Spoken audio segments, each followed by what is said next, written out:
நண்பர்களே வணக்கங்க. இன்னைக்கு நம்ம என்ன கேட்க போறோம் அப்படின்னு பார்த்தீங்கன்னா, ஒரு மாபெரும் புரட்சியாளரோட காதல் கதை தாங்க. ஆமாங்க. காதல் என்பது அழகானது.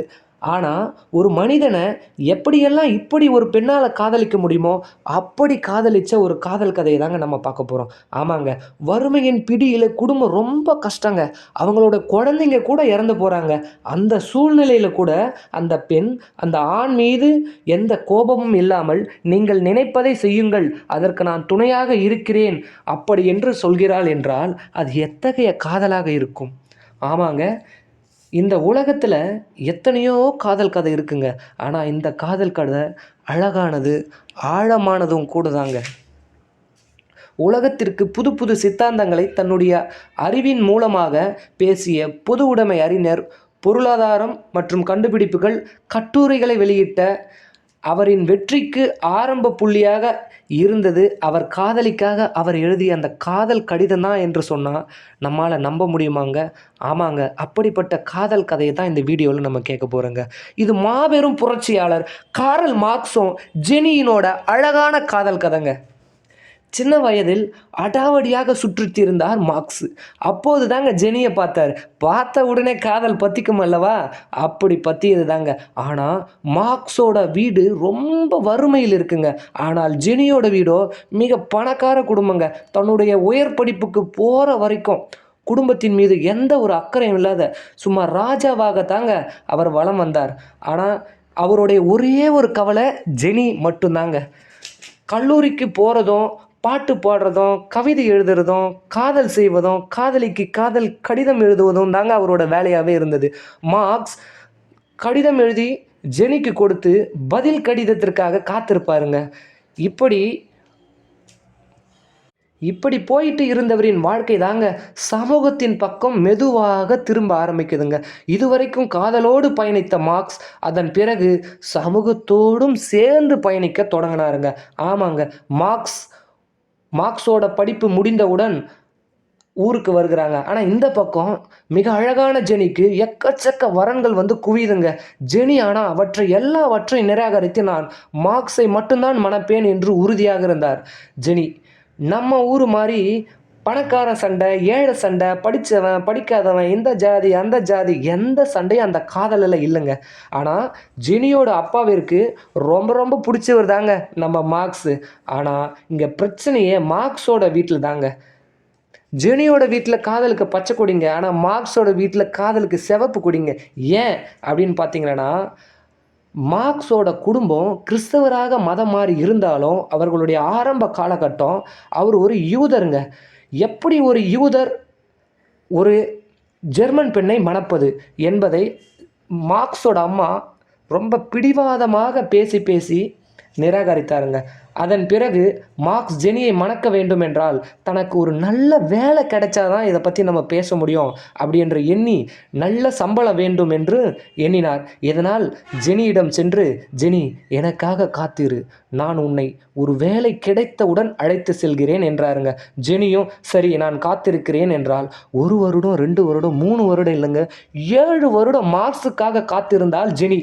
மார்க்ஸோட பிரிவை ஜெனியால் தாங்க முடியவில்லை. ஆனால் அதை சமாளிக்க அந்த வலியை அவள் கடத்த மார்க்ஸ் தனக்கு எழுதிய கடிதங்களை மீண்டும் மீண்டும் மீண்டும் மீண்டும் படிக்க ஆரம்பித்தாளுங்க. "எனது சக்தியெல்லாம் அதோடு கரைந்து போவதையும் என்னால் காண முடிகிறது. ஆனால் உன் கடிதம் மட்டும் அதை எனக்கு மீண்டும் திருப்பி கொடுக்கிறது" என்றார் ஜெனி.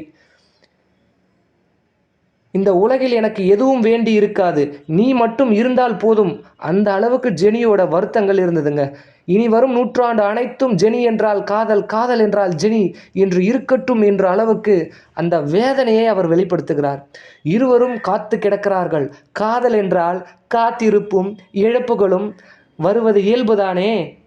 ஆனால் காத்திருப்பு இழப்புகள் வந்தாலும் அது சகஜம்தான்.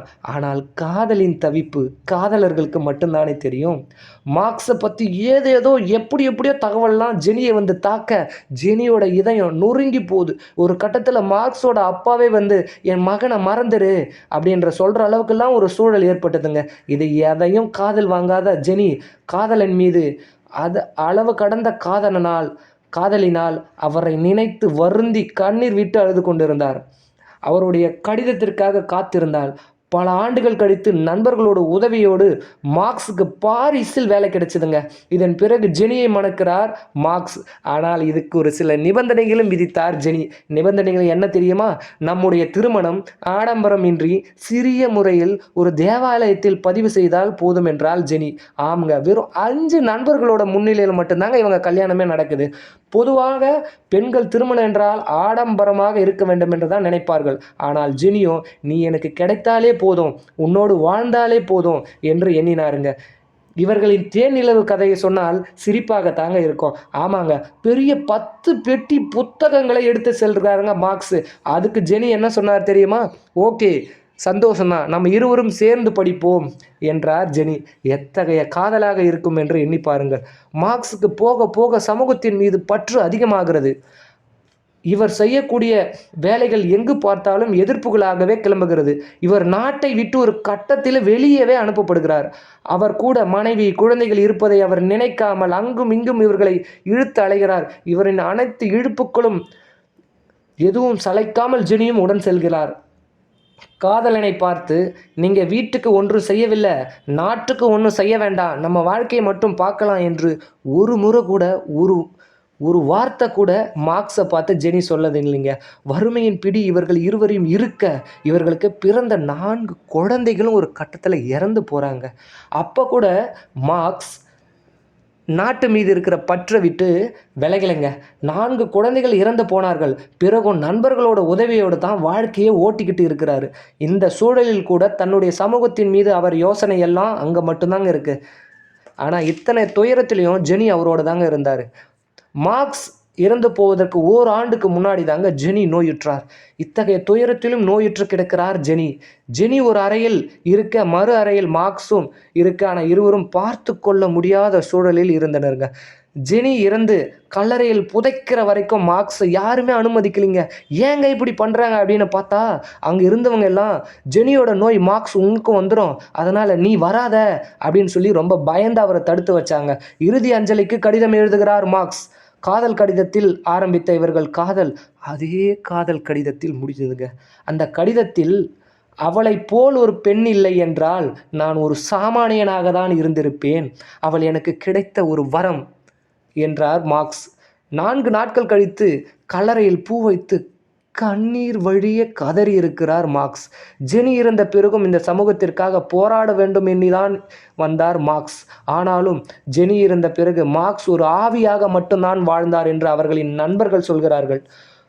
கடைசியாக ஜெனி மார்க்ஸுக்கு எழுதிய ஒரு கடிதத்தோடு இக்கதையை முடிக்கிறேங்க.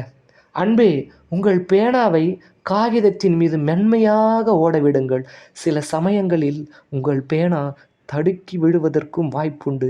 அதோடு சேர்ந்து உங்கள் வாக்கியம் மட்டுமின்றி நீங்களும் கூட விழ நேரலாம். கவலை வேண்டாம். உங்கள் சிந்தனைகள் பழைய காலத்து படை வீரர்கள் போல அதிகமான உறுதியுடனும் துணிவுடனும் விரைப்பாக நிற்கின்றன.